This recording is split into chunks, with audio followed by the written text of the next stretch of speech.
To take in another look at the new Electricity Act and proposed hike in tariff with a professor of energy and electricity law at the University of Lagos, Professor Yemi Oke.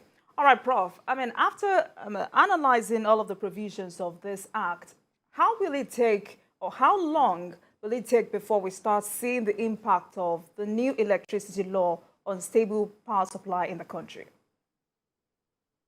Let me be realistic. Let me be realistic. All right. It depends on the extent to which the states are now able to put appropriate structures in place to attract investors. And that could be challenging. That's one. Two, I've said the federal government will still need to rejig the existing structure, meaning that we need to go through another round of reacquisition or refinancing in the power sector for those entities that are currently on ground. Advocated a situation in which the state will cross-license without having to reinvent the wheel. We have some discourse that cover 2, 3, or 4 states. Instead of having new entities, fresh entities who never had serious experience in the power sector come on board, states that are smart may approach discourse to now take care of the areas that are either to be unserved in their respective states, and they work out the modalities. But I expect the federal government now to dilute their shares and bring in serious-minded investors to now invest in the power sector. They give up part of their 40% stakes and get the discos to give up like 10% stakes so that they can add that up and give the new entities controlling shares. That's one. We need to focus extensively on renewables. We have that in the law. We need to do extensive solarization. We need to go embedded and captive all kinds of off-grid generation would need to be intensified. I also would rather another step. One, I'm not too comfortable, and I'm saying this so that Nigerians can hear me. I'm not too comfortable that we still have embed Nigerian bulk electricity, Nigerian electricity bulk trading PSs is written into the law. I like the fact that we now have all the laws governing all the parastatals and agencies in the power sector now embodied in one piece of legislation called Electricity Act. So now the Act is the act to operationalize the sector. I don't have a problem with that. I have a problem with the fact that embed is still there.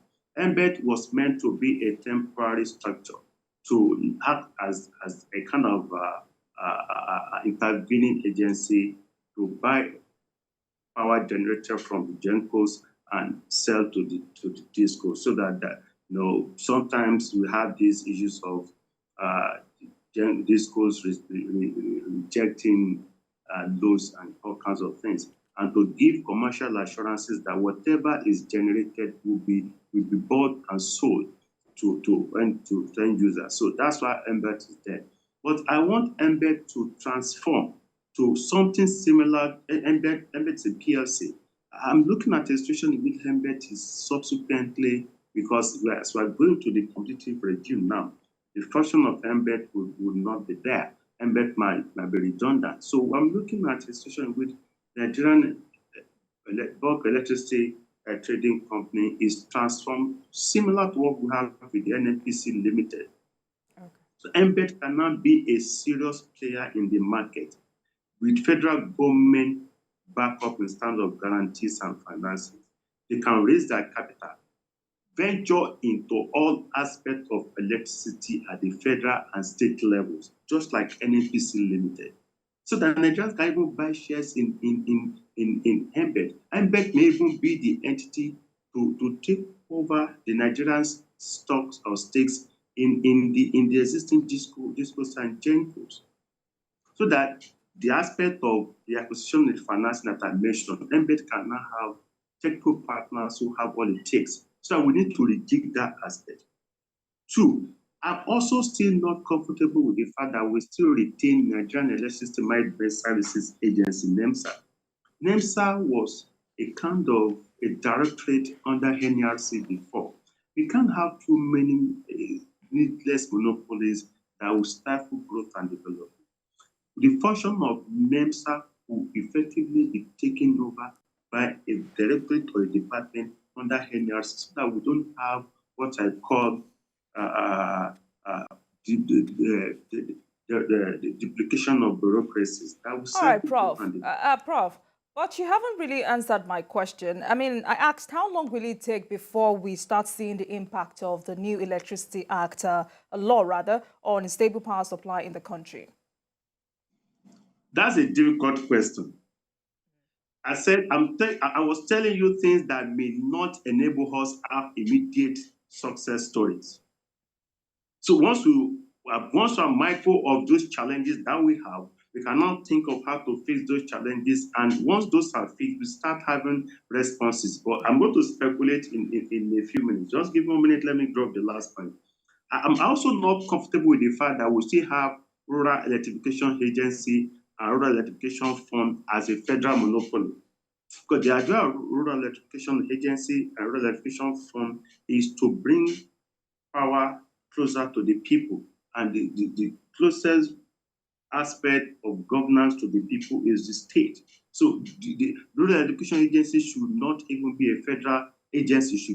It should be disbanded and ceded off to the state, and the fund should be distributed to the state and properly monitored.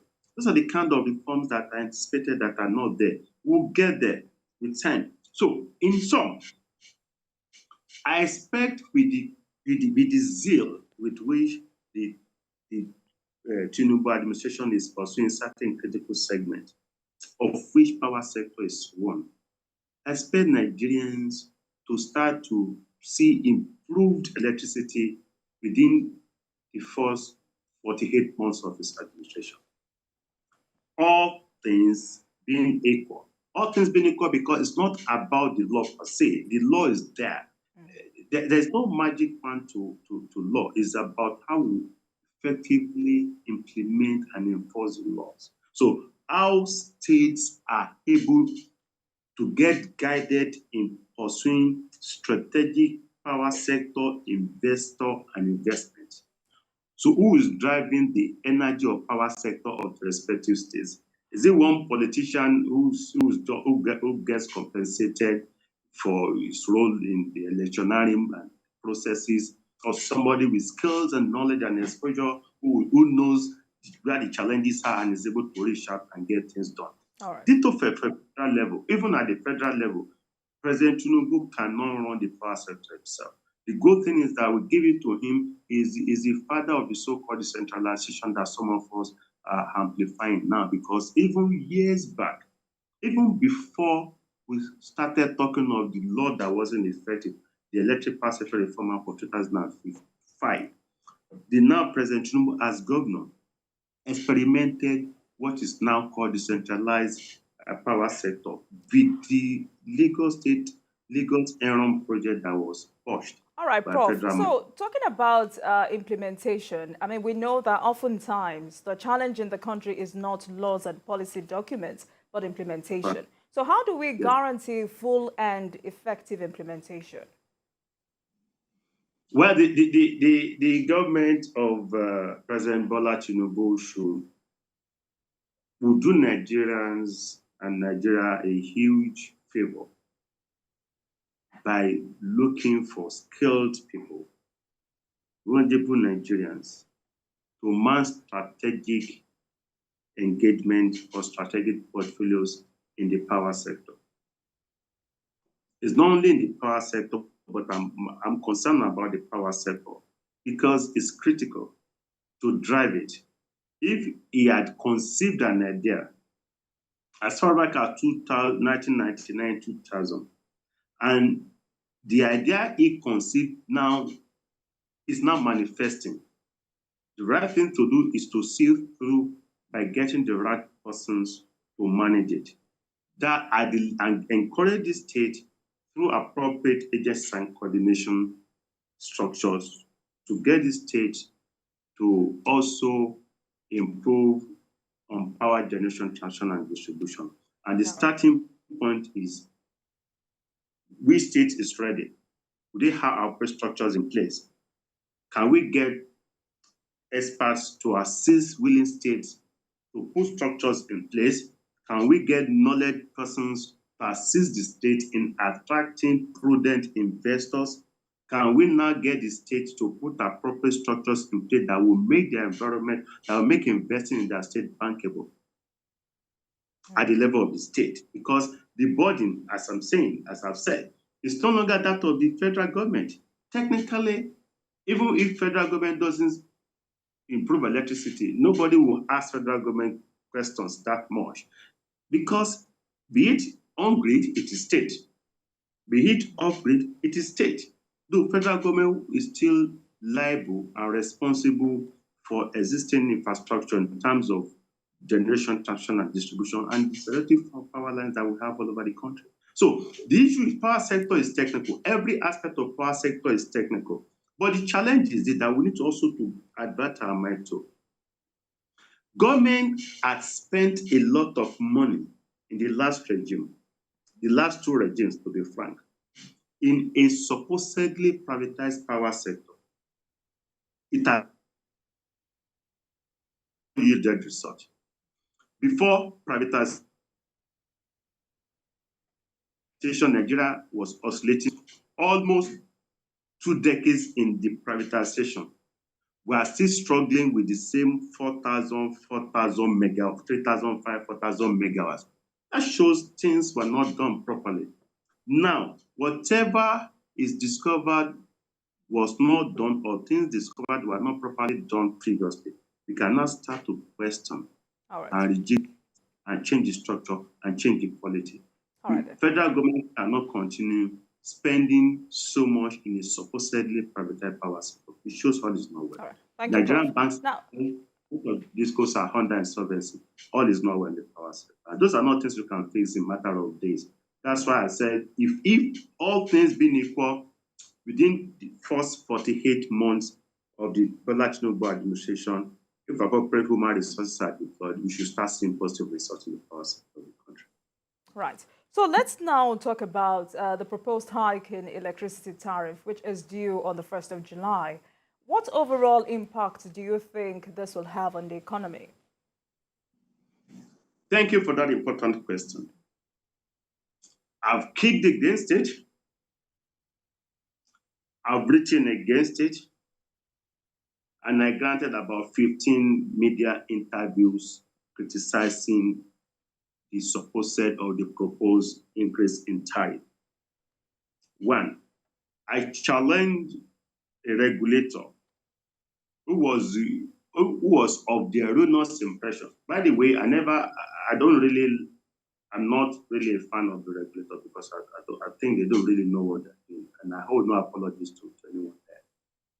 Because all is not well. Even the players are blaming the regulators. But because they're not showing appropriate direction. So the regulator was saying the discos have a duty to inform Nigerians, educate Nigerians, and prepare the minds of Nigerians for increase in electricity tariffs. I first kicked against that because the law is clear. Nigerians must be consulted and be prepared and adequately informed before you can increase tariffs. You are expecting discos, commercial entities whose interest, whose main aim and objective is to maximize profit. You're expecting them now to sensitize Nigerians and get Nigerians pitching Nigerians against their own interests. I'm not going to do that. Best, they're going to signpost a semblance of consultation among people that they will arrange and say they've consulted Nigerians. So asking the discos to be the ones to sensitize and consult Nigerians is wrong. Two, there is something we call PCAF. It's still in the new law. It's called Power Consumer Assistance Fund. It's a kind of financial framework to mitigate shocks for low-income earners in Nigeria. Those who couldn't afford,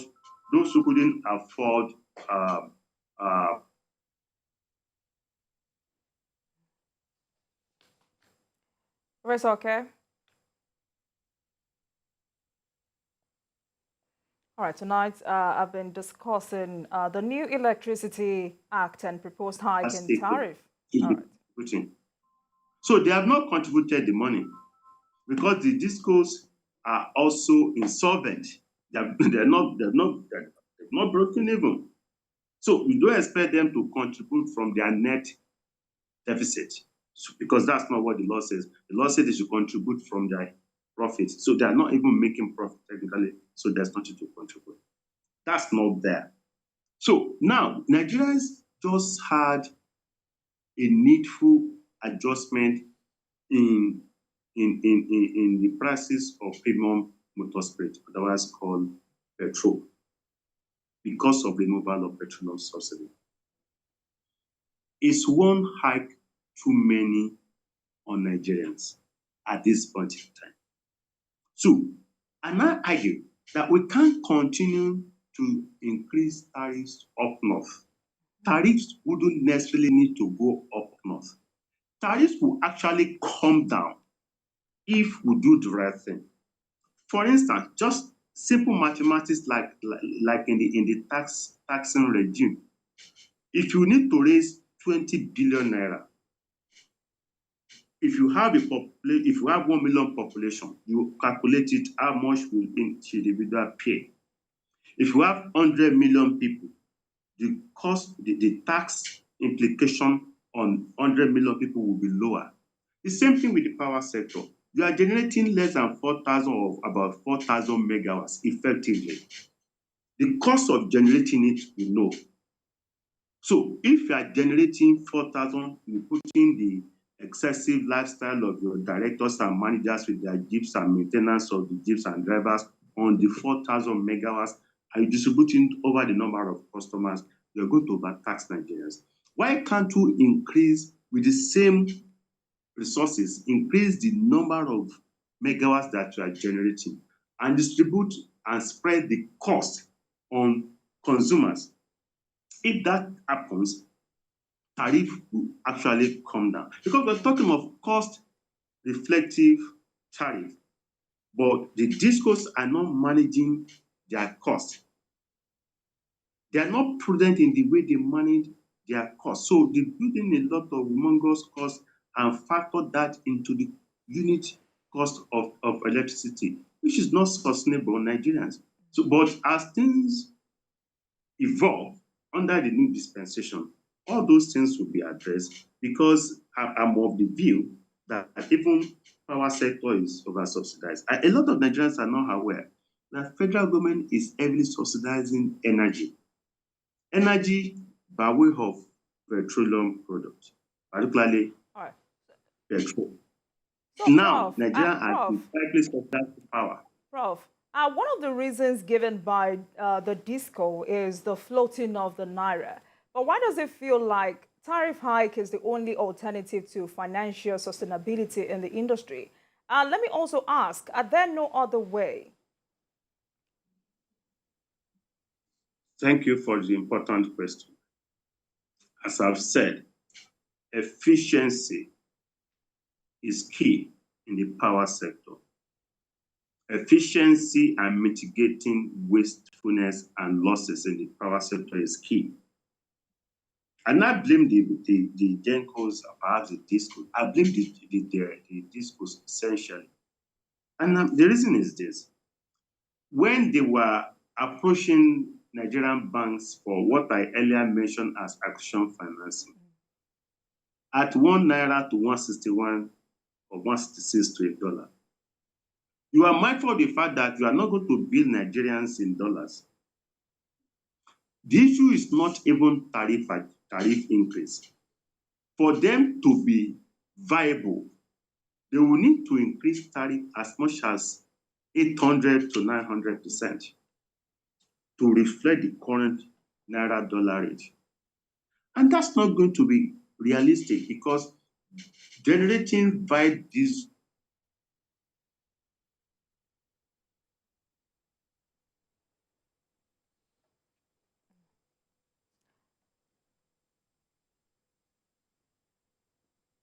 All right, we've been speaking with Professor Yemi Oke. regulators.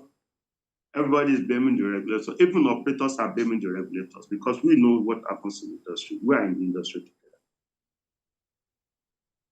All right. So, Prof, a lot of people have suggested renewable energy option, but there is concern about adequate penetration in a vast country like ours. How promising is this for Nigeria?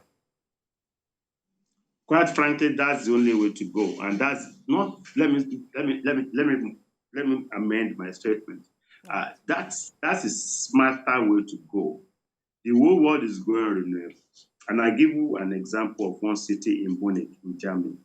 The city had challenges, energy challenges for heating, so they had to rely on waste. They now, at some point, to generate waste for power and energy, they started subsidizing waste. They reduced waste collection by 40%. For instance, if you are paying 5 naira to collect waste, they reduce it to 3 naira. They were still getting enough waste. They subsequently rolled out another policy to collect waste for free. They weren't still getting enough waste. They now had to be given 3 naira or able to generate waste for them to use for power. So we need to go extensive renewables. Use waste to energy. We have waste everywhere. We need to go wide solar, extensive solarization. And power is something that you can generate virtually from every source and sources. For instance, if you have good, decent rainfall, that's hydro. In parts of the north, essentially most part of Nigeria, particularly in the north, if you have good sunshine, that's solar. You can have solar farms of kilometers that will generate tons of megawatts. Areas like Jos and other areas in Nigeria, you can have windmills, wind farms. We have generate power through wind energy. Some are going through the bushing, generating power from forests. Recently, I heard that some researchers are looking at how to generate energy from bamboo. Not to talk of even landfills that we have on our dumping grounds all over where we have solid waste like that, in particular. So we need to start to look critically at the options of generating vast renewables. We have to also consider other means of power generation. We have countries now deploying mobile power stations. Mobile power stations is something similar to generators. We can have mobile power stations like a unit of megawatts or less that we can just deploy, import and deploy, connect, right? Just like a big house. All right. That can have 2 megawatts, 4 megawatts. There are so many ways of generating. All right, Prof. Wow. So we're gradually running out of time, but let's quickly get back to the new Electricity Act and looking at the provisions. I mean, more states and private investors are expected to come into the sector, but the issue of billing and revenue collection is still a challenge. How do you think this can be tackled to reduce electricity theft in the country? And also, how do we protect the consumers from being overexploited? In 2 minutes. Well, those are important questions. One, because I know of what we call electricity theft. Sometimes we have collusion. Discos have been struggling with theft. Of course, meter bypass is extensive in Nigeria. And that's why I talk about improved technology in metering. And that's why metering should be handed over to meter manufacturers. We have quite a number of them, so that nobody is able to bypass meters. In the current law, the new Electricity Act, we have extensive penal provisions. Penal provisions meaning criminal provisions in the law that enables stakeholders to punish offenders, those who bypass meters, those who tamper with transformers and the rest. It's extensive. One of the suggestions we made that the penal punish provisions of the old law wasn't sufficient, and that has been improved upon. We have extensive framework that protect consumers in the new act. There wouldn't be enough time to start to go into details of the extent to which Nigerians or consumers are now being protected under the law. But by and large, the players will first need to look at themselves in the mirror by challenging themselves to do the right thing, so that the law will be effectively operationalized. If you have effective regulator, if you have skilled people, those who understand the sector, our sector is one that should be based on knowledge. So knowledge-based engagement, knowledge-based governance is the only thing that can drive the reforms and effectively operate and operationalize the know-how that we have, so that Nigerians can start to celebrate increase in power generation in the country. It's doable if appropriate political will is deployed and knowledge, human resources deployed to get it done in this sector. It's doable. All right.